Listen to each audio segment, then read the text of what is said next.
को धर्म से जोड़ने का भाव हो। इसलिए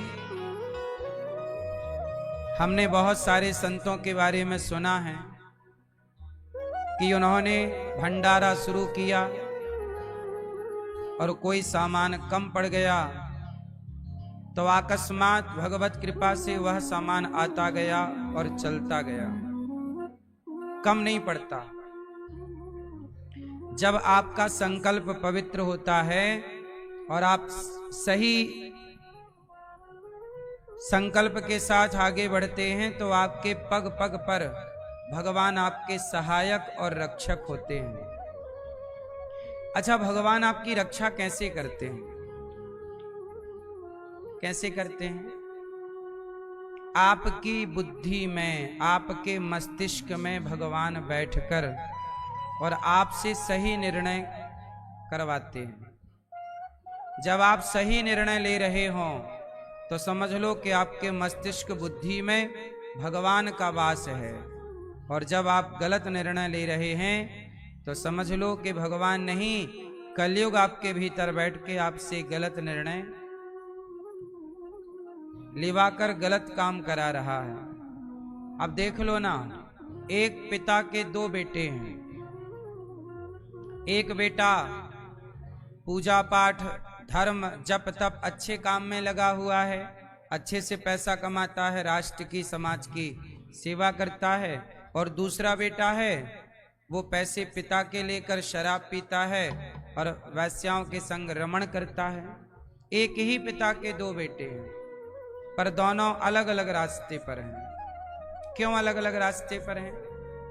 कौन जिम्मेदार है उनके अलग अलग? बाप तो नहीं चाहेगा कि मेरा बेटा गलत हो, माँ भी नहीं चाहेगी कि मेरा बेटा गलत हो, पर एक पिता के दो बेटे हैं पर दोनों के विचार अलग अलग हैं, दोनों के रास्ते अलग अलग हैं। क्यों? इसलिए कि आप यदि सही आगे बढ़ेंगे तो आपके विचारों में, आपके भीतर भगवान का वास होगा। कहते हैं हमारे अंदर राम भी हैं और रावण भी है। आपके अंदर दोनों हैं, राम भी और अब आपने किसे जगा रखा है और किसे सुला रखा है।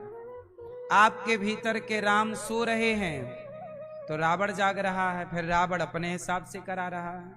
और यदि रावण सो रहा है, राम जाग रहे हैं, तो आप वैसे ही काम करोगे जैसे राम के हैं। हम हर व्यक्ति के भीतर अच्छाई के राम और बुराई का रावण, हर व्यक्ति के अंदर अच्छाई और बुराई होती है। अब कोई अच्छाई को पकड़ के अच्छे रास्ते पर चल पड़ता है, कोई बुराई को पकड़ के बुरे रास्ते पर चल पड़ता है। ईश्वर ने दोनों रास्ते आपके लिए ओपन रखे हैं, खोल के रखे हैं। आपको डिसाइड करना है कि आपको किस रास्ते पर चलना है। जैसे हमारे सामने एक गिलास में दारू रखी है, शराब, और दूसरी गिलास में दूध रखा है या जूस रखा है, अनार का इत्यादि। तो एक गिलास में दूध है और एक गिलास में शराब है। अब क्या ग्रहण करना है और क्या ग्रहण नहीं करना, ये हम पर निर्भर करता है। हमारे सामने तो दो ऑप्शन है, हमारे सामने दो रास्ते हैं। क्या चुनना है, ये किसकी जिम्मेदारी है? आपकी। ऐसे ही संसार में दो रास्ते सबके लिए होते हैं, एक बुरा रास्ता, एक अच्छा रास्ता।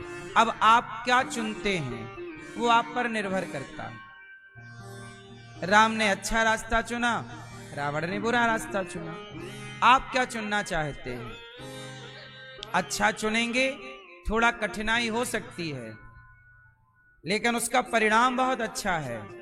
जबकि बुरे रास्ते का परिणाम देखने में अच्छा लगता है, पर रास्ता सरल लगता है, पर उसका जो आखिरी परिणाम है बहुत बुरा है। जैसे रावण का आखिरी में परिणाम क्या निकला? सर्वनाश। ऐसे ही बुरा रास्ता देखने में अच्छा लगता है। जैसे आज मेरे पास एक माँ अपनी 16 साल की लड़की लेकर के आई, आज ही आई, यहां बैठी भी हो सकती है वो माँ। आज एक माँ मेरे पास 16 साल की लड़की लेकर के आई, कहा महाराज जी मेरी बेटी 16 साल की है और एक 20 साल के लड़के के साथ भाग गई और भाग के मंदिर में शादी कर ली, और जब ससुराल गई मेरी बेटी तो वहां सास ससुर ने भगा दिया। भाई 16 साल की है, ये तो विवाह हो ही नहीं सकता, लेकिन उसे इतनी जल्दी है 16 साल में कि वो भागे जा रही है। हमने उसे समझाया कि बेटा ये उम्र पढ़ने की है, ये उम्र सही रास्ते पर चलने की है। आप कैसे हैं ये कौन तय करता है? ये आपकी संगति तय करती है। बच्चे क्यों बिगड़ते हैं? बच्चों का दोष नहीं है, बच्चों को जो आज की संगति मिल रही है, संगत से गुण आते हैं, संगत से गुण जाएं। आपका एक गलत निर्णय सारी जिंदगी आपको कांटे की तरह चुभेगा। आपके जीवन का एक गलत निर्णय सारी जिंदगी आपको कांटे की तरह चुभेगा, और आपका एक सही निर्णय गुलाब की तरह आपको सारी जिंदगी महका के रखेगा। इसलिए कहता हूं कोई भी निर्णय लो बहुत सोच करके, विचार करके। जवानी में बच्चे निर्णय ले नहीं पाते, इसलिए हम कहते हैं सही निर्णय लेने के लिए सही सत्संग चाहिए, सही गाइडेंस चाहिए, सही मार्गदर्शक चाहिए, सही गुरु चाहिए। अर्जुन के मार्गदर्शक भगवान कृष्ण हैं और दुर्योधन के मार्गदर्शक शकुनी हैं। आप लोग अपने बच्चों को अच्छा मार्गदर्शक दो, और मैं कहता हूं कि आप किसी को ना चुनो, आप भगवत गीता को चुनो।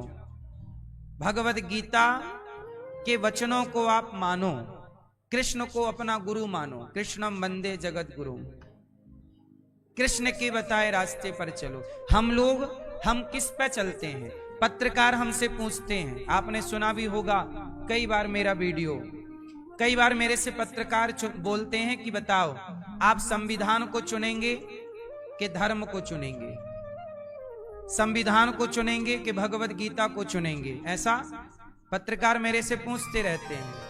आप बताइए, संविधान को चुनना हो और भगवत गीता को चुनना हो, आप किसे चुनेंगे? किसे चुनेंगे? एक पत्रकार ने मेरे से पूछ लिया, पत्रकार अपने आप को ऐसा मानते हैं हम बहुत होशियार हैं। एक पत्रकार ने मेरे से पूछा कि आप भगवत गीता को चुनेंगे, धर्म को चुनेंगे कि संविधान को चुनेंगे? किसे मानते हैं आप? मैंने कहा भाई साहब हम तो धर्म को मानते हैं और संविधान का सम्मान करते हैं। उन्होंने कहा कि ये देश संविधान से चलता है। हमने कहा एक बात बताओ, आप सब बताना, मेरे प्रश्न का उत्तर देना। हमने उनसे पत्रकार महोदय से पूछा कि बताओ आप अपनी बहन को जब देखते हो तो धर्म की दृष्टि से देखते हो कि संविधान की नजर से देखते हो? अच्छा ये बताओ, आप अपनी पत्नी को भी देखते हो और आप अपनी बहन को भी देखते हो, दोनों को देखने का नजरिया एक ही है कि अलग अलग है? आप अपने पति को भी देखती हो और अपने पिता को भी देखती हो, दोनों को देखने का नजरिया एक है कि अलग अलग है? क्या एक हो सकता है? किसने रोका है? एक नहीं हो सकता नजरिया। ये किसने रोका? ये संविधान ने रोका कि धर्म ने? अरे भाई साहब, संविधान एक नियम है, एक नियमावली है। धर्म इस धरती पर जो आता है उसे धर्म से चलना होता है। ये मेरी बहन है, इसके साथ कैसा व्यवहार करूं, ये संविधान तय नहीं करता, ये तो धर्म तय करता है कि बहन के साथ, माँ के साथ, बेटी के साथ क्या व्यवहार हो। यदि धर्म मर जाएगा तो व्यक्ति अपनी बेटी और अपनी बहन के साथ भी गलत व्यवहार स्टार्ट कर देगा। इसलिए संविधान का पालन करते हुए, संविधान का पालन करना है। मैं संविधान का उल्लंघन तो करता नहीं। गीता पढ़ने वाला, धर्म पर चलने वाला संविधान का ज्यादा सम्मान करता है, जबकि गीता और धर्म को ना जानने वाला ये संविधान का पालन नहीं करते। गीता जानने वाला कभी देश से गद्दारी नहीं करेगा, भ्रष्टाचार नहीं करेगा, पर संविधान जानने वाले कितने भ्रष्टाचारी हैं आप खुद जानते हैं। सही है गलत है? गीता समझने वाला, धर्म पर चलने वाला 1 रुपए लेना पाप समझता है बेईमानी का। सही है? पर बड़े बड़े नेताओं को तो संविधान का ज्ञान है, बड़े बड़े अफसरों को तो संविधान का ज्ञान है, लेकिन भ्रष्टाचार है या नहीं हमारे देश में? उत्तर दो। इसलिए भ्रष्टाचार संविधान के जानकारों से चल रहा है, धर्म के जानकारों से भ्रष्टाचार नहीं चल रहा है। क्या कहते हैं आप लोग? इसलिए धर्म से चलना चाहिए। किससे चलना चाहिए? धर्म से। हम धर्म से चलते हैं तो किसी को परेशान नहीं करते। अब सोचिए, ये दास अनिरुद्ध धर्म से चलता है। मेरे पास गौरी गोपाल आश्रम में वृद्ध माँ रहती हैं। एक माँ यहां ऐसी है जिनका बेटा सरकारी अफसर है, एक बेटे ऐसा है कि कॉलेज में प्रोफेसर हैं। प्रोफेसर की मां, बड़े बड़े अफसरों की मां, गौरी गोपाल आश्रम में ऐसी कुछ माएं रहती हैं। अब ये लोग तो संविधान जानते हैं, भाई इतना बड़ा अफसर है, सरकारी है, तो संविधान तो जानता होगा। बोलो हाँ। लेकिन संविधान का पालन नहीं कर रहा है। धर्म, अब ये दास अनिरुद्ध, मैं तो संविधान नहीं जानता, मैं धर्म जानता हूं, इसलिए उनकी भी माओ के पांव दबाता हूं जिन माओ से मेरे खून का कोई संबंध नहीं है। ये संविधान थोड़ी कहता है कि तुम पांव दबाओ, संविधान नहीं कहता कि तुम किसी के पांव दबाओ, पर धर्म कहता है कि अपने से बड़ों की चरण सेवा करनी चाहिए। इसका मतलब है धर्म से चलने वाला व्यक्ति यहां भी सुखी है और वहां भी सुखी है। इसलिए धर्म से चलो, धर्म ना छोड़ो। भाई के साथ कैसा व्यवहार करना है ये संविधान ना सिखाएगा, ये धर्म सिखाएगा। माँ के साथ कैसा व्यवहार करना है संविधान ना सिखाएगा, धर्म सिखाएगा। पत्नी के साथ कैसा व्यवहार होना चाहिए संविधान ना सिखाएगा, धर्म सिखाएगा। इसलिए साहब, जिसके जीवन में धर्म है वो बहुत सुखी है। इसलिए आपसे कहता हूं, रावण के जीवन में क्या नहीं था? क्या नहीं था? रावण के जीवन में धर्म नहीं था। और राम के जीवन में क्या है? राम का जीवन धर्म से है। कैसे? अब देखो कि रावण की बहन सूर्पनखा जब राम के पास गई तो राम जी ने सूर्पनखा को देखा भी नहीं। पराई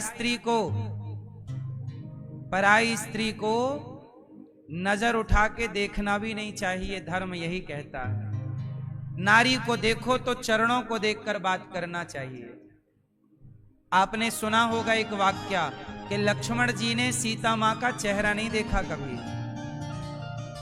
लक्ष्मण जी ने सीता मां का चेहरा कभी नहीं देखा। लक्ष्मण जी ने सीता मां का चेहरा कभी नहीं देखा, क्या देखे हैं? सिर्फ चरण। ये धर्म है। लेकिन संविधान कहता है, अभी एक नया कानून बना है, संविधान में एक नया संविधान, नया कानून बना है, और वो कानून ये कहता है कि आप अपनी पत्नी के होते हुए एक पराई स्त्री के साथ लिव-इन में रह सकते हैं। अपने पति के होते हुए आप दूसरे पुरुष के साथ लिव-इन में रह सकते हैं। पराई स्त्री और पराई पुरुष के संग रहने की इजाजत कौन देता है? जोर से, जोर से। संविधान और सरकार दोनों आपको चरित्रहीन होने की इजाजत देते हैं, पर धर्म कभी आपको चरित्रहीन होने की इजाजत नहीं देता। लिव-इन में रहने का कानून बन गया है, आपको पता है? मुझे लगा मैं आपको बधाई दे दूं। नए कानून की बधाई हो आप सबको। चरित्रहीन बनाने का कानून आ गया है भारत में। अब आप सोचिए, हमारा देश किससे चला है? आज तक सुरक्षित रहा तो किससे? जोर से, धर्म से। इसलिए संविधान आपको चरित्रहीन बना रहा है और धर्म आपको चरित्रवान बना रहे हैं। अब आप देख लो कि आपको अपने बेटे को, बेटी को धर्म से चलाना है या संविधान से। इसलिए मेरा मानना है, किसी का मर्डर ना करो, किसी को मारो ना, किसी के चोरी ना करो, गलत ना करो। और मुझे लगता है जो धर्म से चल रहा है वही कानून का पालन कर रहा है। जो धर्म से नहीं चल रहा वो कानून तोड़ रहा है। वो यहां का भी कानून तोड़ रहा है और ईश्वर का कानून भी तोड़ रहा है। इसलिए जाने ना देना धर्म, करना लोभ मत धन धाम का, और धर्म ही जाता रहा तो धन रहा किस काम का। धर्म ही जाता रहा तो धन रहा किस काम का। इसलिए धर्म के रास्ते पर चलना है, धर्म ना छूटे। हम लोगों ने कथा में सुना